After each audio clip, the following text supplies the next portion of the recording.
ओम शांति।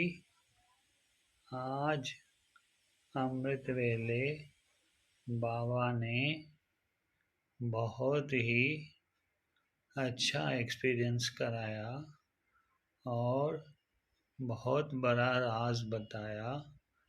सुखी और दुखी क्यों है दुनिया में लोग? मनसा वाचा कर्मणा।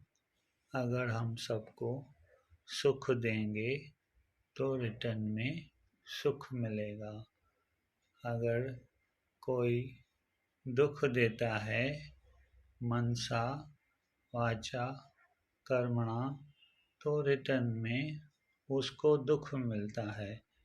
इसीलिए बाबा ने कहा कि बच्चे, ये बहुत गुह्य राज है। ओम शांति। ओम